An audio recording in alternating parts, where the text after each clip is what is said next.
अन्नदाता, नीति तुम्हारा अन्नदाता। पग पग पर है संग तुम्हारे अन्नदाता। लहू किसानों का बन के पसीना सींचता है धरती का सीना। मेहनत का तेरी हक दिलवाने, नई तकनीक नई खोज बताने। पशुधन को गुणवान बनाना, पौध सुरक्षा को सिखलाना, खेती के सब गुर समझाने, भारत का सरताज बनाने। आठों पहर है संग तुम्हारे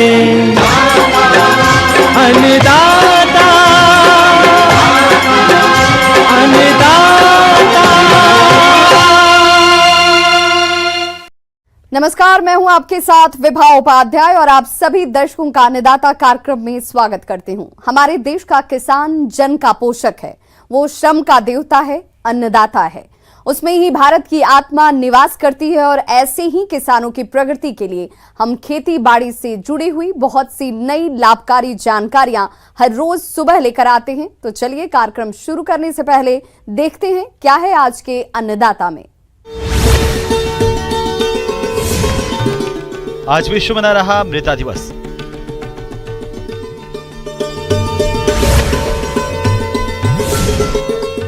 प्याज की वैज्ञानिक तकनीक से रोपाई करके लें अच्छा मुनाफा।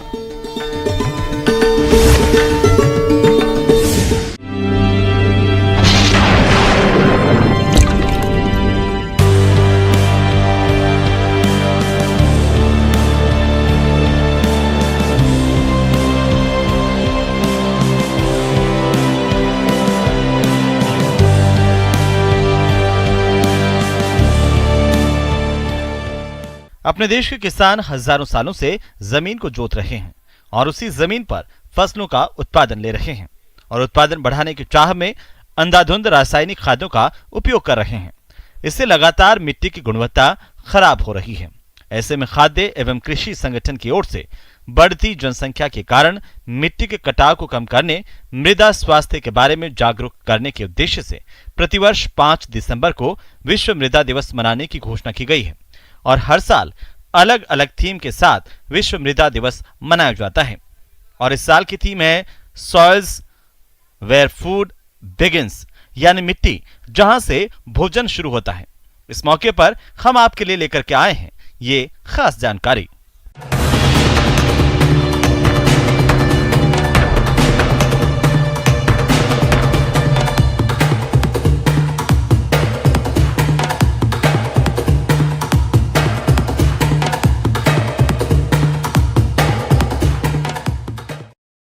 किसान बंधुओं, विश्व मृदा दिवस हर साल जो है 5 दिसंबर को मनाया जाता है। मिट्टी पृथ्वी पर एक महत्वपूर्ण प्राकृतिक संसाधन है जो प्रत्यक्ष रूप से वनस्पतियों, मानव जाति और पशुओं को सहायता करती है। एक बहुत ही प्रचलित गीत है, मेरे देश की धरती सोना उगले उगले हीरे मोती। ये गीत हमारे किसानों की मेहनत, उनके धैर्य को गौरवान्वित करता है। लेकिन क्या आज इस धरती यानी मिट्टी की सेहत पर ध्यान दिया जा रहा है?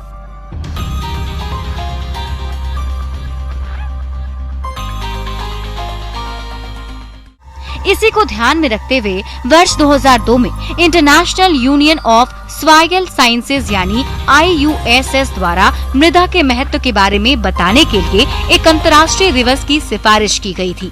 दिसंबर 2013 में संयुक्त राष्ट्र महासभा ने 5 दिसंबर 2014 को पहला आधिकारिक विश्व मृदा दिवस के रूप में मनाए जाने की घोषणा की, जिसे अनवरत मनाया जा रहा है, जिससे किसानों में जागरूकता भी आई है। आज का दिन फिर किसानों तक जरूरी संदेश पहुंचाने का है। विश्व मृदा जागरूकता दिवस।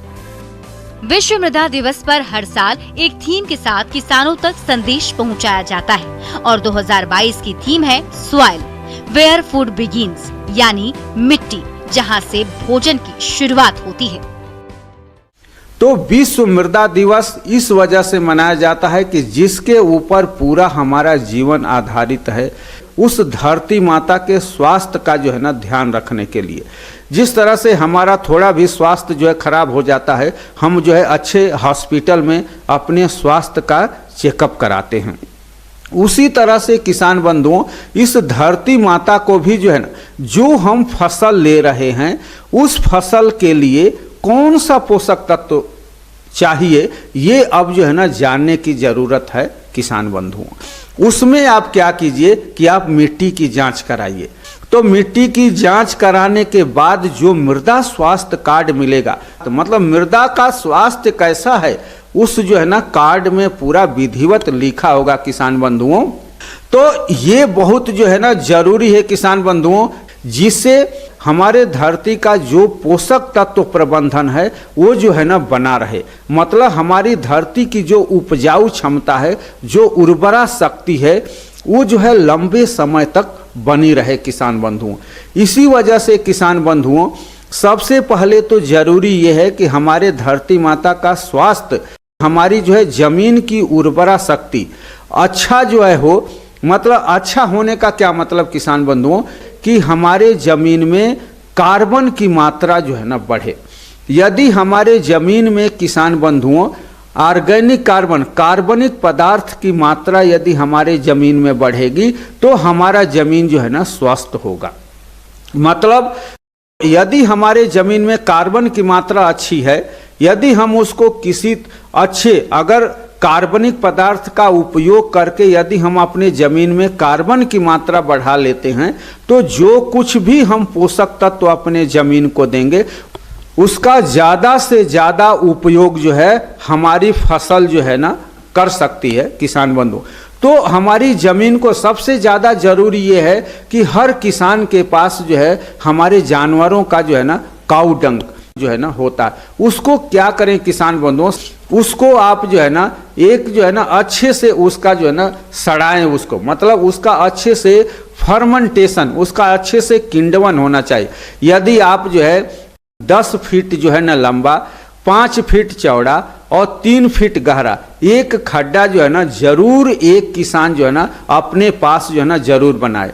उसमें आप जो है ना पशुओं का गोबर, पशुओं का जो बिछावन है, पशुओं का जो वेस्ट जो है ना खराब जो चारा है, पशुओं का जो है ना गोमूत्र है, उसको सब उस खड्डे में डाल करके 4 से 6 महीने के लिए उसको ढक दें। ढकने के बाद उसको 4 से 6 महीने के बाद जो आप गोबर निकालेंगे किसान बंधु, उसमें जो है ना कार्बन की मात्रा सबसे ज़्यादा होगी और उसका अपने ज़मीन में हम जो है ना समय समय पर उसको उपयोग करें। तो इससे क्या होगा किसान बंधुओं, हमारे ज़मीन की उर्वरा शक्ति बढ़ेगी, हमारे ज़मीन की जो उपजाऊ क्षमता है वो लंबे समय तक बनी रहेगी। यदि आप कुछ किसान बंधु ऐसे हैं जिस तरह से मान लीजिए कि यदि आप जो है ना खड्डा नहीं बना सकते हैं जिस तरह से, तो आप क्या कीजिए किसान बंधु, अपने जो है जमीन से 3 फीट ऊंचा अपने गोबर का ढेर बनाइए और उसमें क्या कीजिए वेस्ट डिकम्पोजर, एक वेस्ट डिकम्पोजर जो हमारे भारतीय कृषि अनुसंधान परिषद द्वारा जो निकाला गया है, वो उसको आप जो है 200 लीटर पानी 2 किलो गुड़ में आप उसको जो वेस्ट डिकम्पोजर को अच्छे से आप जो है ना मिला दीजिए और 4 से 6 दिन तक सुबह शाम उसको जो है आप मिक्स कर दीजिए। तो आपको 6 से 7 दिन में वो आपको तैयार हो जाएगा। उसके बाद आप क्या कीजिए कि उस जो आपको गोबर का ढेर आपने जो छाए में रखे हैं जमीन से 3 फीट ऊंचा, उसके ऊपर आप जो है ना उस वेस्ट डिकम्पोजर का स्प्रे कर दीजिए और उसको उसमें जो है ना 1-1 फीट का आप जो है ना होल बना करके 1-1 2-2 लीटर आप उसके अंदर उस जो है ना गोबर के अंदर आप डाल दीजिए। तो ये आपका गोबर क्या होगा किसान बंधुओं कि 70 से 75 दिन में एकदम आपका जो है ना उसका किण्वन हो जाएगा, वो जो है ना अच्छे से जो है ना सड़ जाएगा। मतलब जब आप उसको मुट्ठी में लेंगे, मुट्ठी बंद करेंगे और खोलेंगे तो एक एक दाना उसका बिखर जाएगा। इसका मतलब वो एकदम आपको ऐसी जो है ना वो गोबर की खाद तैयार हो जाएगी जैसे आप जो है ना केंचुआ की खाद जो है ना आप तैयार करते हैं किसान बंधुओं। तो वो जब आप उसका उपयोग अपने जमीन में करेंगे तो वो हमारी जमीन की उपजाऊ क्षमता को बढ़ाएगा, हमारे जमीन की जो है ना ताकत बढ़ाएगा। खेती बाड़ी के क्षेत्र में देखा जाए तो आज जिस तरह से उत्पादन बढ़ाने की चाहत में किसान रासायनिक तत्वों का प्रयोग करते हैं, ऐसे में वातावरण सहित मिट्टी और मानव पर भी इसका बुरा असर पड़ता है। आज जरूरत है कुदरत के साथ मिलकर जैविक खेती करने की, जिसे आसानी से किया जा सकता है और पर्यावरण को बिना नुकसान पहुंचाए अच्छा लाभ भी कमाया जा सकता है। इसके तहत अब हमें रसायनों का कम प्रयोग करते हुए जैविक खेती को बढ़ावा देना होगा, जिसमें गोबर की खाद, वर्मी कंपोस्ट, जीवामृत जैसे उत्पादों का प्रयोग फसलों में बढ़ाना होगा। सिंचाई की परंपरागत विधियों को छोड़कर उन्नत सिंचाई पद्धति जैसे ड्रिप और फव्वारा तकनीक से सिंचाई करनी होगी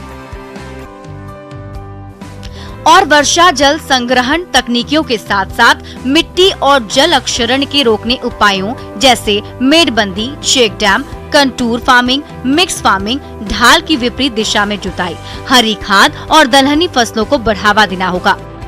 कृषि के साथ कृषि वानिकी, फल उद्यानिकी, औषधीय फसलों की खेती के रकबे को बढ़ावा देना होगा।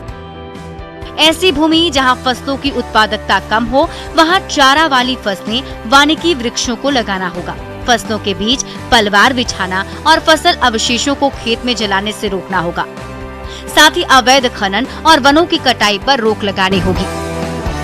ऐसे ही कदमों को उठाकर ही हम आने वाली पीढ़ियों को स्वस्थ और हरी भरी धरा दे सकेंगे। तो इस तरह से हम अपने जमीन के स्वास्थ्य को जो है ना अच्छा कर सकते हैं। किसान बंधुओं, हम अपने जमीन की ताकत को जो है ना बढ़ा सकते हैं। किसान भाइयों, अब लेते हैं एक छोटा सा ब्रेक।